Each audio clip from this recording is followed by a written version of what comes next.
Taylor Swift is only cryptic and Machiavellian because she cares. Practicing what she preaches, the mastermind singer threw everyone for a loop during the 2024 Grammy Awards, when she took the stage for winning Best Pop Vocal Album for Midnights. Her lucky number 13th time winning one of the Golden Gramophones, and officially announced her 11th original studio album, The Tortured Poets Department. I want to say thank you to the fans by telling you a secret that I've been keeping from you for the last 2 years, which is that my brand new album comes out April 19th, she said on stage, laughing. It's called The Tortured Poets Department. I'm gonna go post the cover backstage.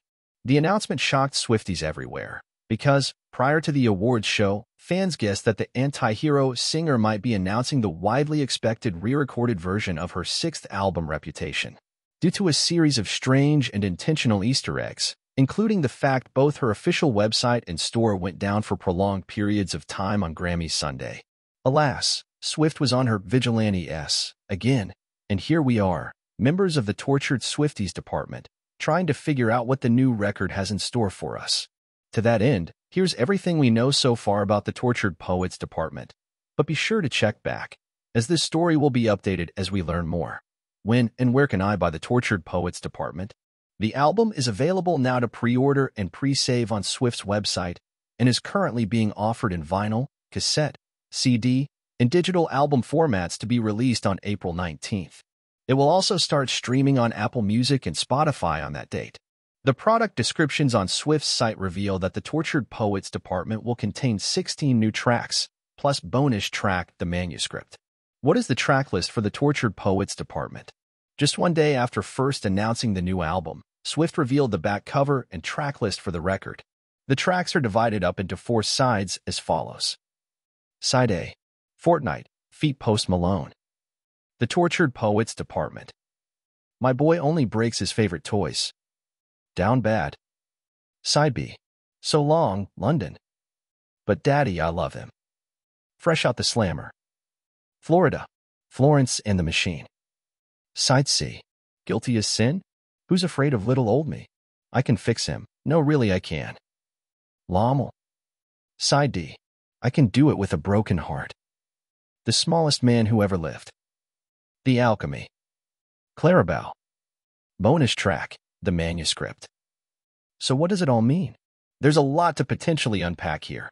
The sides could just be the way the vinyl shook out, or maybe each grouping tells a different story or utilizes a different sound. This is Swift after all.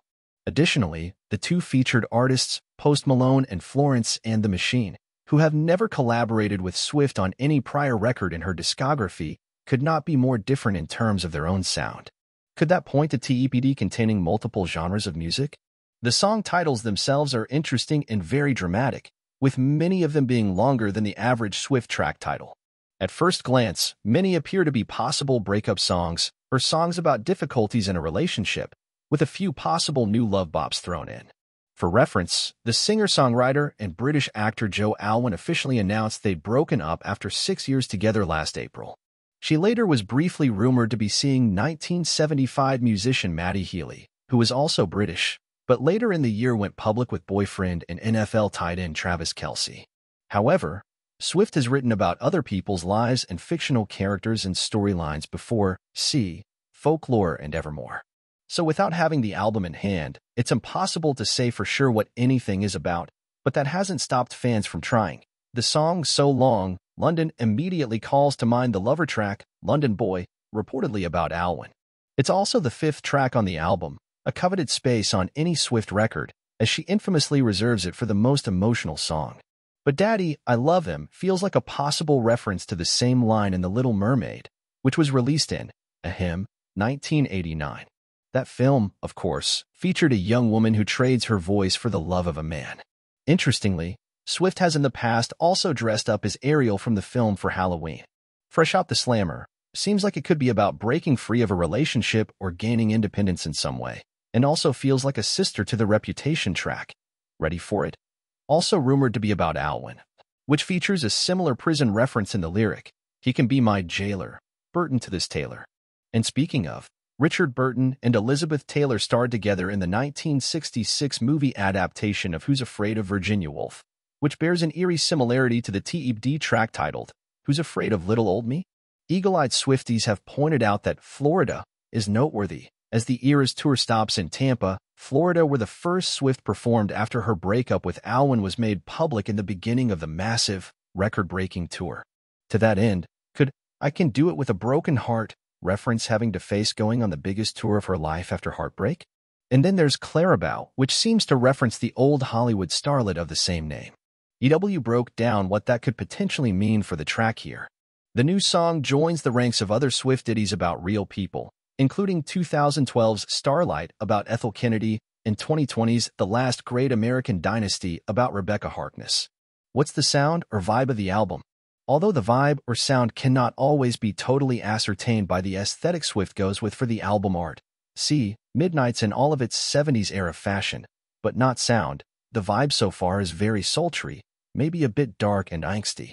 The first look contained a photo of what appears to be a prologue to the album. Written by Swift, it reads, "And so I enter into evidence / my tarnished coat of arms / my muses, acquired like bruises / my talismans and charms / the tick, tick, tick of love bombs / my veins of pitch black ink." She ends the note by decreeing all's fair in love and poetry, and signs it off with "Sincerely, the chairman of the Tortured Poets Department."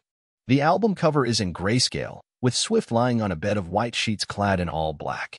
The back of the album shows Swift with her hand against her forehead and features the words, "I love you, it's ruining my life." It's her sultriest cover yet, and her poses scream, well, tortured artist. But the song titles, as mentioned above, are giving big, unhinged, sassy, look what you made me do energy.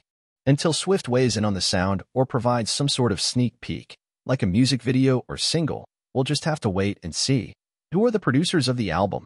Swift has most recently worked with the likes of frequent collaborators Jack Antonoff and Aaron Dessner, but no official credits for the Tortured Poets Department have been revealed. Yet, is there a single or music video yet? As of now, there is no word on whether or not a music video or single will be released before the album debuts. Stay tuned. What else do we know? The Tortured Poets Department release date, April 19th, happens to be National Cat Lady Day, and Swift is the queen of cat ladies. April is also National Poetry Month. And, on April 19th, 1775, the first shots of what would become the War for American Independence from England were fired, which could just be a coincidence, or